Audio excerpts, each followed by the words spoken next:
आधारताल के जवाहर नगर में रहने वाले शुभम सिंह राठौर की इन दिनों दिन का चैन और रातों की नींद गायब है। दरअसल अच्छी नौकरी पाने के चक्कर में दिल्ली के एक कंपनी के लोगों की बातों में आकर शुभम ने बड़ी मुसीबत मोल ले ली। स्टैंडर्ड चार्टर्ड बैंक में नौकरी दिलवाने के नाम पर किस्तों में शुभम से 21 लाख रुपए की ठगी कर ली गई। आरोपी ने खुद को व्हाइट ग्लोब कंपनी का कंसल्टेंट कर्मचारी बताते हुए नौकरी दिलाने का झांसा दिया। युवक ने 10 बैंकों से लोन लेकर रुपए दे दिए, लेकिन उसे ना तो नौकरी मिली और ना ही दी हुई रकम।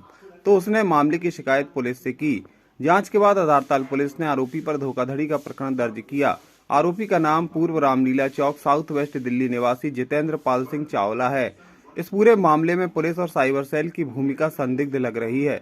बताया जाता है कि इस बीच पुलिस दिल्ली भी गई और आरोपी की लोकेशन न मिलने का कहकर वापस लौट आई, जबकि आरोपी के तीनों मोबाइल फोन इतने महीनों बाद अभी भी ऑन हैं और युवक की लगातार उससे बात हो रही है। अब शुभम के पास बैंकों से रिकवरी के लिए दिन भर में कम से कम 100 फोन आ रहे हैं, जिससे उसका जीना दुश्वार हो गया है। उसका कहना है कि पुलिस चाहे तो आरोपी को पकड़ सकती है, लेकिन पता नहीं क्यों ऐसा हो नहीं पा रहा है। मैं पहले आईसीआईसी बैंक में जॉब करता था। फिर एक 25 जून को मेरे को एक मेल आया आराधना के नाम से, नौकरी के नाम पर। तो मैंने उसमें रिप्लाई दिया कि हाँ मैं इंटरेस्टेड हूँ जॉब के लिए। फिर उसमें एक नंबर मेंशन था, तो मैंने उसमें कॉल किया।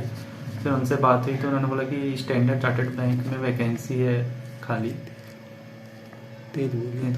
है वैकेंसी। तो उन्होंने बोला कि तुम्हारा हो सकता है। तो मैंने बोला हाँ मैं भी इंटरेस्टेड हूँ। और मैंने उनसे बात की कितना पैकेज हो पाएगा। तो उन्होंने बोला कि हाँ हम अच्छा 10 लाख के ऊपर आपका पैकेज करा सकते हैं और आपका एक्सपीरियंस भी अच्छा है। तो मैंने उनसे बोला कि हाँ मैं इंटरेस्टेड हूँ, तो मैं ज्वाइन कर सकता हूँ। फिर उन्होंने शुरू में बताया कि आपको 30,000 रुपये अभी एडवांस पेमेंट करना पड़ेगा, फिर उसके बाद हम प्रोसीजर चालू कर देंगे और इंटरव्यू आपका कंडक्ट करवाएंगे। तो फिर मैंने फर्स्ट इंस्टॉलमेंट 30,000 रुपये उनको उनके अकाउंट में ट्रांसफ़र करी। एक्सिस बैंक के जितेंद्र पाल सिंह चावला है। फिर उन्होंने बोला कि आपका इंटरव्यू होगा तो लिंक आएगी। फिर लिंक पे लिंक मेरे व्हाट्सअप में आया। फिर मैंने लिंक से इंटरव्यू दिया। जूम वेबसाइट पे हुआ था। फिर उसके बाद उन्होंने बोला कि तुम्हारा इंटरव्यू अच्छा नहीं है, तुम्हारी इंग्लिश थोड़ी अच्छी नहीं है, तो तुमको फिर एचआर मना कर रहे लेने के लिए, तो और अमाउंट देना पड़ेगा। तो फिर मैंने उनसे पूछा कितना अमाउंट लगेगा। तो उन्होंने बोला कि अभी 2 लाख रुपए लगेंगे। तो मैंने उनसे बोला इतना अमाउंट तो मेरे पास नहीं है। फिर उन्होंने बोला कि लोन ले लो, आप लोन ले लोगे तो फिर आपको इतना बोनस मिलेगा और सैलरी बढ़ जाएगी, तो आप 1-2 बार में चुका दोगे। तो ऐसा उन्होंने बोला। तो फिर मैंने एग्री हो गया फिर मैंने लोन लिया। लोन लेके उनसे 2 लाख रुपए मैंने उनको पेड किए। फिर ऐसे धीरे धीरे करते करते उन्होंने बोला कि तुम्हारा पैकेज 21 लाख तक करा दूंगा और 15 लाख तक का बोनस मिल जाएगा और अच्छी प्रोफाइल है और आगे बढ़ जाओगे।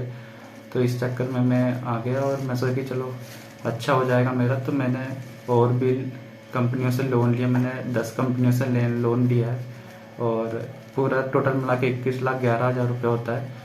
तो उनके कहने पर मैंने पूरा लोन लिया और उन्हें फिर 40 ट्रांजैक्शन किए मैंने उनके अकाउंट में। तो उसके बाद फिर उन्होंने बोला कि और पेमेंट लगेगी। तो फिर मैं इसके लिए उनसे मिलने एक बार दिल्ली गया।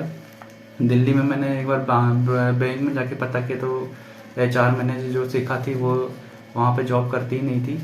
फिर मैं उनसे मिलने गया तो मैंने बोला कि मेरे को पैसा रिफ़ंड चाहिए। तो उन्होंने बोला कि मैं 17 लाख रुपए का चेक दे रहा हूँ आपको, तो आप अभी 10 दिन में आपको अमाउंट में क्रेडिट हो जाएगा। फिर मैं बैंक जाके चेक करवाया चेक को, तो वो उसमें जो सिग्नेचर थे वो रॉन्ग सिग्नेचर उन्होंने किया था। फिर उसके बाद मैं वापस घर आ गया जबलपुर। फिर मैंने उनसे बोला कि आपने रॉन्ग चेक दिया है, एक्सेप्ट होगा नहीं। फिर उन्होंने बोला कि मैं आपको 10 दिन में 10 लाख रुपए ट्रांसफ़र कर दूंगा। फिर ऐसा करते करते उन्होंने डेट बढ़ाती गई। कभी बोले कि अकाउंट फ्रीज हो गया है, मेरा अकाउंट वर्क नहीं कर रहा है। ऐसा करते करते उन्होंने अगस्त से लेकर दिसंबर तक लिया है। फिर उसके बाद मेरे को आखिर में आके पुलिस कंप्लेंट करनी पड़ी। फिर मैंने आधारताल थाने और एसपी सर से मुलाकात करके एफआईआर दर्ज कराई और स्टेट साइबर सेल में भी मेरी एफआईआर दर्ज हो चुकी है। बट ये है कि पुलिस थोड़ी अभी कार्रवाई नहीं हो पा रही है। तो मैं ये चाहता हूँ कि जल्दी जल्दी कार्रवाई हो, क्योंकि ये पूरा लोन जो पैसा है 21,11,000 पूरा लोन का अमाउंट है और मेरे को जो रिकवरी वाले परेशान कर रहे हैं। इसलिए मैं चाहता हूँ कि जल्दी जल्दी कार्रवाई हो के ये केस ख़त्म किया जाए। और अभी मेरे पास नौकरी भी नहीं है कि जिससे मैं कुछ आगे पेड कर सकूँ या फिर कुछ